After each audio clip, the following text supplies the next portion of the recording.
ಸ್ಯಾಸಿ,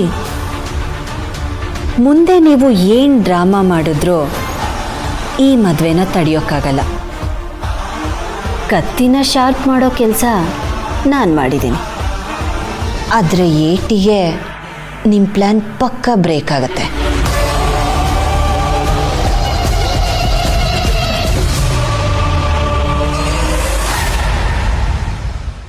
ಶಾಶ್ವತಿ, ಏನಾಗಿದೆ ನಿಂಗೆ?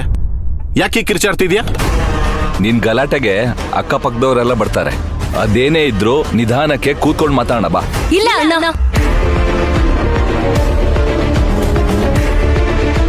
ಇವತ್ ನಾನು ಮಾತಾಡೋ ಟೋನ್ ಹೀಗೆ ಇರುತ್ತೆ. ಸ್ಯಾಸಿ, ಪ್ಲೀಸ್ ಅರ್ಥ ಮಾಡ್ಕೊಳ್ಳಿ. ಅಲ್ಲ, ಈಗೇನಾಗಿದೆ ಅಂತ ಇಷ್ಟು ಅಪ್ಸೆಟ್ ಆಗಿದ್ದೀರಾ ನೀವು? ಓಹೋ, ಏನೂ ಆಗೇ ಇಲ್ವಾ ಹರ್ಷಿತ್? ನೀನು ನಿನ್ ಲೈಫಲ್ಲಿ ಹ್ಯಾಪಿ ಆಗಿದ್ಯಾ? ಅಮ್ಮನ್ ಮಾತ್ ಮೀರಿ ನೀನ್ ಕ್ರಿಕೆಟ್ ಚೂಸ್ ಮಾಡಿದ್ಯಲ್ಲ, ಈ ಮನೇಲಿ ನೀನು ಖುಷಿಯಾಗಿದ್ದೀಯಾ? ಶಾಶ್ವತಿ, ಈಗ ಆ ವಿಷಯ ಎಲ್ಲ ಯಾಕೆ? ಬೇಕಣ್ಣ, ಈಗ್ಲೇ ಬೇಕಾಗಿರೋದು. ಈ ಮನೇಲಿ ಯಾರ್ಯಾರಿಗೆ ಯಾವ್ಯಾವ ವಿಚಾರದಲ್ಲಿ ಅಸಮಾಧಾನ ಇದೆ ಅಂತ ನನಗೆ ಗೊತ್ತಾಗ್ಬೇಕು.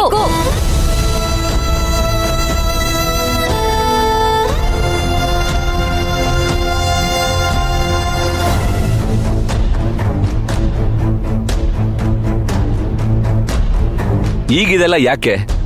ಯಾರಿಗೇನಾಗಿದೆ ಈಗ? ಇದೇ ನೋಡು ಮಜಾ. ಅಲ್ಲ ಅಣ್ಣ, ಈ ಮನೇಲಿ ನಾವ್ ಇಷ್ಟೊಂದ್ ಜನ ಇದ್ದೀವಿ, ಆದ್ರೆ ಈ ಮನೇಲಿ ಯಾರ್ಗೆ ಏನಾದ್ರೂ ಯಾರಿಗೂ ಗೊತ್ತಿಲ್ಲ, ಗೊತ್ತಾಗೋದೂ ಇಲ್ಲ.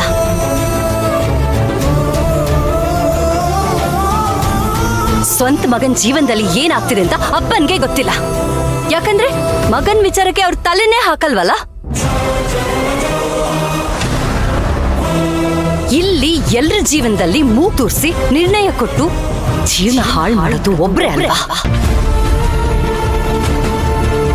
ಶಾಶ್ವತಿ, ಬಾಯಿಗೆ ಬಂದ ಹಾಗೆ ಮಾತಾಡ್ಬೇಡ.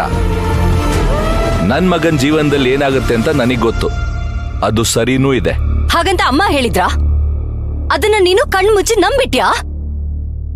ಎಲ್ಲಿದ್ಯಾ ಅಣ್ಣ? ವಿರಾಜ್ ರಮ್ಯನ ಇಷ್ಟಪಟ್ಟು ಮದ್ವೆ ಆಗ್ತಿಲ್ಲ.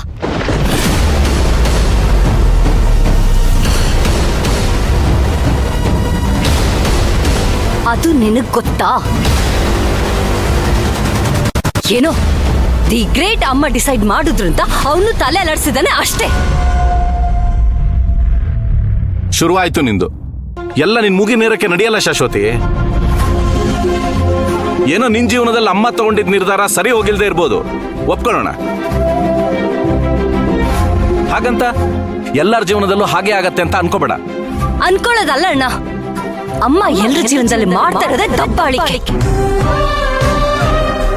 ಅವ್ರಿಗೆ ಅನ್ಸಿದ್ದನ್ನ ತಂದು ಬೇರೆಯವ್ರ ತಲೆ ಕಟ್ಟೋದು. ಈಗೆಲ್ರೂ ಸರ್ದಿ ಆಯ್ತಲ್ಲ, ಅದಕ್ಕೆ ಆ ಎಡ್ಬಿಡಂಗಿ ರಮ್ಯನ ಕರ್ಕೊಂಡ್ಬಂದು ವಿರಾಜ್ ತಲೆಗೆ ಕಟ್ತಾ ಇದ್ದಾರೆ.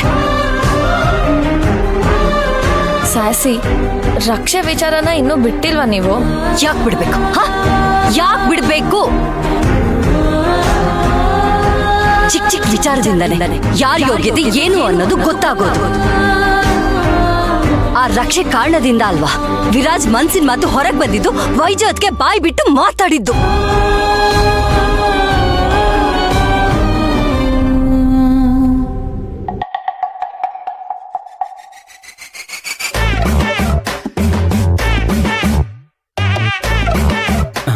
ಎಲ್ಲೋ ಏನೋ ಮಿಸ್ ಆಗ್ತಿದ್ಯಲ್ಲ.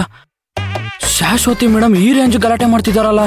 ಸರಿಯಾಗಿ ಕೇಳಿಸ್ತಿಲ್ಲ ನಾಗು, ಅಷ್ಟೊಂದು ಗಲಾಟೆ ಮಾಡ್ತಿದಾರ.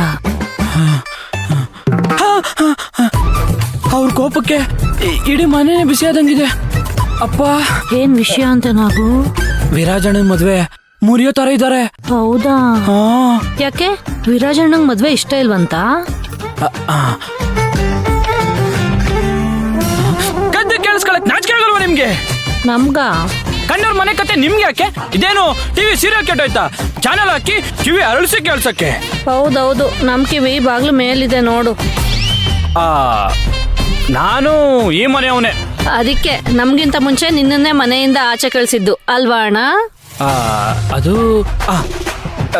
ನಂದು ಮೃದು ಹೃದಯ ಎಲ್ಲಿ ಗಾಜಿನ ತರ ಅಂತ ಹೊಡ್ಡೋಗುತ್ತೋ ಅನ್ನೋ ಕಾಳಜಿ ಅವರಿಗೆ. ಅದೆಲ್ಲ ನಿಮ್ಗೆ ಅರ್ಥ ಆಗಲ್ಲ. ಹೋಗಿ ಗಿಡಕ್ಕೆ ನೀರ್ ಹಾಕೋಗಿ. ಗಿಡಕ್ಕ ನೀರಾ ಆಗ್ಲೇ ಬಿಟ್ಟಾಯ್ತು. ಮತ್ತೆ ಗಿಡಕ್ಕೆ ನೀರ್ ಹಾಕಿದ್ರೆ ಗಿಡ ಬೇಡ ಅನ್ನುತ್ತಾ? Get out of my sight. Layout go. ಗಿಡ ನೀರು ವಾಟರ್ ಗೋ. ಬಾರೆ ಬಂದ್ಬಿಡ್ತವೆ.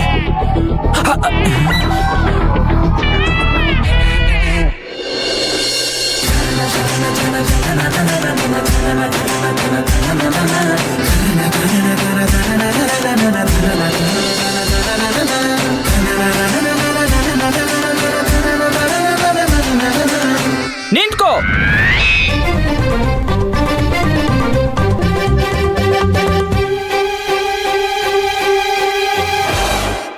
ವೈಜಯಂತಿಗೇನು ಅಸಮಾಧಾನ ಇದೆ ಇವಾಗ?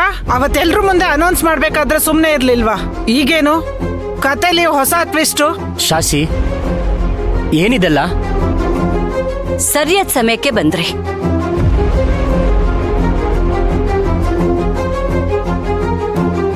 ವಿರಾಜ್, ಆಗ್ಲೇ ವೈಜಯಂತಿ ಮುಂದೆ ಏನೋ ಹೇಳ್ತಿದ್ದಲ್ಲ, ಅದನ್ನ ಈಗ ಎಲ್ರ ಮುಂದೆನೂ ಹೇಳು.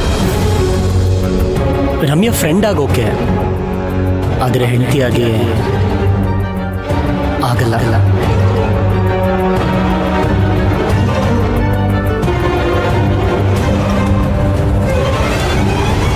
ಯಾವ ವಿಷಯ? ಏನ್ ಮಾತಾಡ್ತಿದ್ಯಾ ಶಾಶ್ವತಿ? ಮುಚ್ಚಿಡೋ ಪ್ರಯತ್ನ ಮಾಡಬೇಡಿ ಅದಕ್ಕೆ. ನೀವು ವಿರಾಜ್ ಮಾತಾಡೋದನ್ನ ನಾನು ಕೇಳಿಸ್ಕೊಂಡೆ.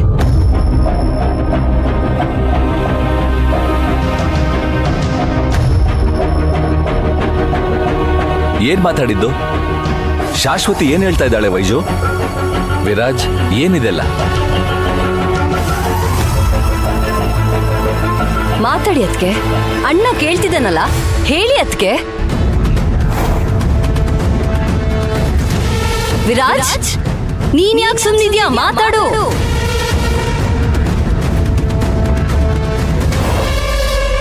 ಚಿಕ್ಕಿ, ನೀವ್ ಹೇಳೋ ತನಕ ಸ್ಯಾಸಿ ಬಿಡಲ್ಲ. ಪ್ಲೀಸ್ ಹೇಳಿ. ವಿರಾಜ್, ನೀನಾದ್ರೂ ಹೇಳೋ.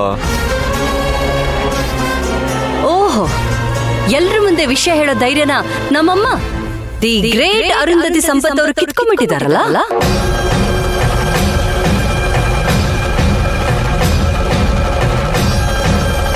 ಇನ್ನೆಲ್ಲಿಂದ ಧೈರ್ಯ? ಏನ್ ಮಾತಾಡೋದಿದ್ರು ರೂಮ್ ಮೂಲೆಲೆ ಅಷ್ಟೇನೆ. ಶಾಶ್ವತೆ, ಏನೇನು ಹೇಳಿ ತಲೆ ಕೆಡಿಸ್ಬೇಡ ನೀನು.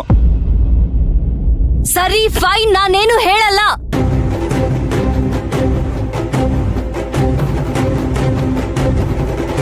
ವಿರಾಜ್, ನೀನಾದ್ರೂ ಹೇಳು.